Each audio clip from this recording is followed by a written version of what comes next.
You ever look into the eyes of a man and realize he's smiling, but only with his mouth? Yeah, that's where we are now, where men wear masks, not for fun, but for survival.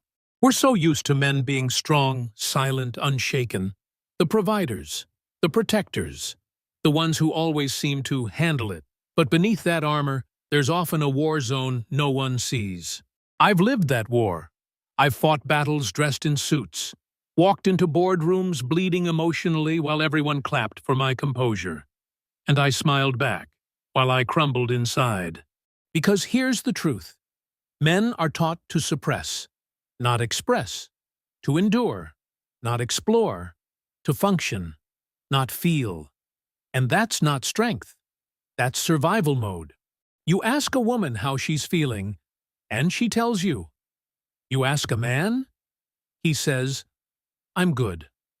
But behind that good is stress, shame, suppressed tears, and silent breakdowns.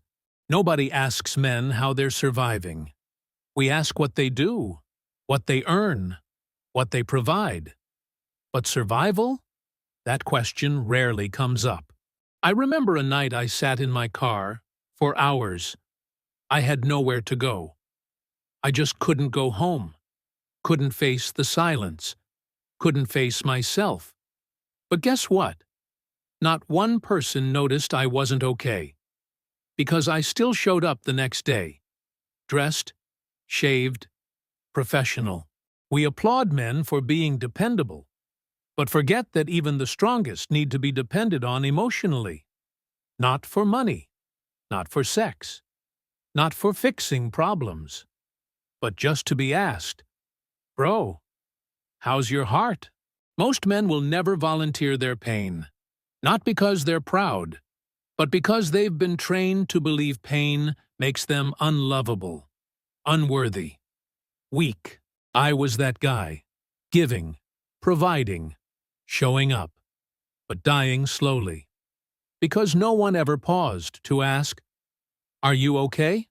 And it took years to unlearn that silence isn't strength, that emotion isn't weakness, that survival isn't living. I had to rebuild my understanding of manhood, from being a provider to being present, from being stoic to being seen. I learned that the true measure of a man isn't how much he carries, but how honest he can be about the weight. Let me say this to you, whoever you are. If you love a man, check on him. Not when he crashes, but when he's fine. Because that's when the danger is hidden the deepest. Ask your father, your brother, your friend, your partner. Ask, how are you surviving this life? Because many men don't want solutions. They just want space, to breathe, to be heard, to be told. You don't have to carry this alone. I'm not here to bash society. I'm here to remind it that masculinity needs healing too. So the next time you see a man who seems like he has it all together, don't just admire his strength. Ask about his scars. And if you're a man watching this, hear me clearly. Your value isn't in your silence. It's in your story. So speak. Even if your voice shakes, your truth is your freedom. This is Soul Talks with D Unknown. I've lived it. I've survived it. Now, I'm sharing it. Because healing starts with conversation. And survival shouldn't be the only goal. We were made to live. Really live.